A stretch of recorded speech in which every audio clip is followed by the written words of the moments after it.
ಆತನಿಗೆ ಹೆಂಡತಿ ಮಕ್ಕಳಂದ್ರೆ ಜೀವ. ತನ್ನ ಸಂಸಾರ ಚೆನ್ನಾಗಿರಬೇಕು ಅಂತ ಹಗಲು ರಾತ್ರಿ ದುಡಿತಾ ಇದ್ದ. ಆದ್ರೆ ಪ್ರಿಯಕರನ ಹಿಂದೆ ಬಿದ್ದವಳು ಗಂಡನಿಗೆ ಗೋಲಿ ಹೊಡೆದಿದ್ಲು. ಮಧ್ಯರಾತ್ರಿ ಪತ್ನಿ ಪಲ್ಲಂಗದಾಟ ನೋಡಿದವ ಹೆಂಡತಿ ರುಂಡ ಕಡಿದು ತಂದಿದ್ದಾನೆ.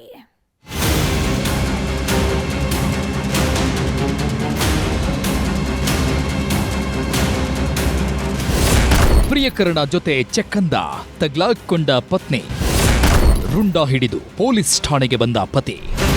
ಬೈಕ್ನಲ್ಲಿ ಪತ್ನಿಯ ರುಂಡ ಹಿಡಿದು ತಂದಿರೋ ಈತನ ಹೆಸರು ಶಂಕರ್. ಬೆಂಗಳೂರು ಹೊರವಲಯ ಆನೇಕಲ್ ತಾಲೂಕಿನ ಕಾಚನಾಯಕನಹಳ್ಳಿ ದಿಣ್ಣೆ ನಿವಾಸಿ. ಹೀಗೆ ಮನೆಯಲ್ಲಿ ಹೆಣವಾಗಿ ಬಿದ್ದಿರೋ ಈಕೆಯ ಹೆಸರು ಮಾನಸ, ಹೆಬ್ಬಗೋಡಿ ನಿವಾಸಿ.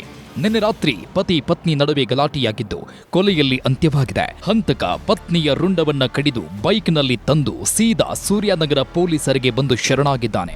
ಸರ್, ಯಾವುದೋ ನಂಬರ್ ಬಂತು ಸರ್, ಬೆಳಗ್ಗೆ 5 ಗಂಟೆ ಮೇಲೆ. ಅವು ಯಾವುದೋ ಅಂದ್ಬಿಟ್ಟು ನನಗೂ 4-5 ದಿನದಿಂದ ಹುಷಾರಿಲ್ಲ, ಲೋ BP ಶುಗರ್ ಎಲ್ಲ ಮಲ್ಕೊಂಡಿದ್ದೀನಿ. ಮಗ ಹೇಳಿದ್ರೆ ಬಂದ್ಬಿಡ್ತಾನೆ ಅಂದ್ಬಿಟ್ಟು ನಮ್ಮ ಓನರ್ ಆಂಟಿ ಹತ್ರ ಹೇಳ್ಕೊಂಡು ಹಾಸ್ಪಿಟ್ಲಿಗೆ ತೋರಿಸ್ಕೊಂಡು ಹಂಗೆ ಇದ್ದೆ. ಬೆಳಗ್ಗೆ 5 ಗಂಟೆಗೆ ಬಂತು. ಅಮ್ಮ ಈ ಥರ ಅರ್ಜೆಂಟ್ ಬರಬೇಕು ಸೂರ್ಯ ಸಿಟಿ ಸ್ಟೇಷನ್ಗೆ ಆತಾರೆ. ನಂಗೆ ತುಂಬ ಇದಾಯ್ತು, ಭಯ ಆಯಿತು. 5 ವರ್ಷಗಳ ಹಿಂದೆ ಪ್ರೀತಿಸಿ ಮದುವೆಯಾಗಿದ್ದ ದಂಪತಿ ಅನ್ಯೋನ್ಯತೆಯಿಂದ ಇದ್ರು. ಆದ್ರೆ ಯಾರ ಕಣ್ಬಿತ್ತೋ ಏನೋ 1 ವರ್ಷದಿಂದ ಸಂಸಾರ ತಾಳ ತಪ್ಪಿತ್ತು.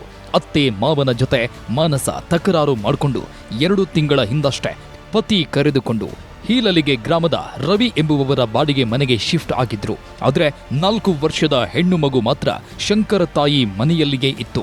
ಜೂನ್ 3ರಂದು ಕೆಲಸದ ನಿಮಿತ್ತ ಆರೋಪಿ ಶಂಕರ್ ಹೊರ ಹೋಗಿದ್ದ.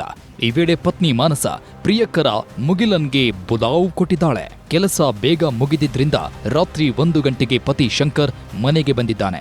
ಪತ್ನಿ ಮಾನಸ ಹಾಗೂ ಪ್ರಿಯಕರ ಮುಗಿಲನ್ ಚಕ್ಕಂದ ಆಡ್ತಿದ್ದಾಗ ರೆಡ್ ಹ್ಯಾಂಡ್ ಆಗಿ ಸಿಕ್ಕಿ ಬಿದ್ದಿದ್ದಾರೆ. ಇಬ್ಬರನ್ನು ನೋಡಬಾರದ ಸ್ಥಿತಿಯಲ್ಲಿ ನೋಡಿದ ಪತಿಗೆ ಕೋಪ ನೆತ್ತಿಗೇರಿತ್ತು. ಅಷ್ಟರಲ್ಲಿ ಪತ್ನಿ ಮಾನಸ ಪ್ರಿಯಕರ ಮುಗಿಲನ್ ಮನೆ ಬಿಟ್ಟು ಎಸ್ಕೇಪ್ ಆಗಿದ್ದ. 2-3 ದಿನಗಳ ಬಳಿಕ ನಿನ್ನೆ ರಾತ್ರಿ ಗಂಡ ಬೇಕು ಅಂತ ಮಾನಸ ಮನೆ ಬಳಿ ಬಂದಿದ್ದಾಳೆ. ಅಲ್ಲಿ ಇಬ್ಬರ ನಡುವೆ ಜಗಳ ನಡೆದು ಕೊಲೆಯಲ್ಲಿ ಅಂತ್ಯವಾಗಿದೆ. ಇವರು ಕೆಲಸಕ್ಕೆ ಹೋದಾಗ ಅವ್ರದ್ದು ಇನ್ನೊಬ್ಬರ ಜೊತೆಗೇನೋ ರಿಲೇಶನ್ಶಿಪ್ ಇದೆ ಅಂತ ಒಂದು ಅವನಿಗೆ ಇದಾಗಿರುತ್ತೆ. ಆ ಬೇಸಿಸ್ ಮೇಲೆ ಅವರಿಬ್ಬರ ಮಧ್ಯೆ ಒಂದು ವಾರ 10 ದಿವಸದಿಂದ ಕಂಟಿನ್ಯೂಸ್ ಆಗಿ ಸ್ವಲ್ಪ ಮನೆಯಲ್ಲಿ ಜಗಳ ಇವೆಲ್ಲ ನಡೀತಾ ಇದ್ದಾವೆ. ಆ ಜಗಳ ಕಂಟಿನ್ಯೂ ಆಗಿ ನಿನ್ನೆ ರಾತ್ರಿ ಅದು ಒಂದಕ್ಕೆ ಪೂರ್ಣ ವಿರಾಮ ಕೊಟ್ಟು ಅವರಿಬ್ರು ಹೊಡೆದಾಡ್ಕೊಂಡು ಅವ್ರಿಗೆ ಅವನು ಹೊಡೆದು ಬಿಡ್ತಾನೆ. ಹೊಡೆದು ಅವ್ರಿಗೆ ಬಾಡಿ ಇದನ್ನ ಡಿಕ್ಯಾಪಿಟೇಟ್ ಮಾಡಿಬಿಟ್ಟು ಅವ್ನ ತಲೆನ ಇದು ಮಾಡ್ತಾನೆ ಸಪ್ರೇಟ್ ಆಗಿ. ಸೊ ಆ ಪ್ರಕಾರ ಅವ್ನ ಸ್ಟೇಷನ್ ಬಂದು ಇದು ಮಾಡಿರೋದ್ರಿಂದ ಕೇಸನ್ನು ರಿಜಿಸ್ಟರ್ ಮಾಡಿ ಅವನಿಗೆ ನಾವು ಅರೆಸ್ಟ್ ಮಾಡಿದ್ದೀವಿ. ಫರ್ದರ್ ತನಿಖೆ ಜಾರಿಯಲ್ಲಿದೆ. ಒಟ್ನಲ್ಲಿ ಪತ್ನಿ ಮಗಳಿಗಾಗಿ ಹಗಲಿರುಳು ಪತಿ ಶಂಕರ್ ದುಡಿಮೆ ಮಾಡ್ತಿದ್ರೆ, ಇತ್ತ ಪತ್ನಿ ಮಾತ್ರ ಬಾಯ್ ಫ್ರೆಂಡ್ ಜೊತೆ ಮಾಡಬಾರದ ಕೆಲಸ ಮಾಡಿ ಹೆಣವಾಗಿದ್ದಾಳೆ. ಆರೋಪಿ ಶಂಕರ್ನನ್ನ ಸೂರ್ಯನಗರ ಪೊಲೀಸರು ಬಂಧಿಸಿದ್ದಾರೆ. ಅಮ್ಮ ಹೆಣವಾಗಿದ್ರೆ ಅಪ್ಪ ಜೈಲು ಪಾಲಾಗಿದ್ದಾನೆ. ಪುಟ್ಟ ಕಂದಮ್ಮ ಮಾತ್ರ ಅನಾಥವಾಗಿರೋದು ದುರ್ದೈವ.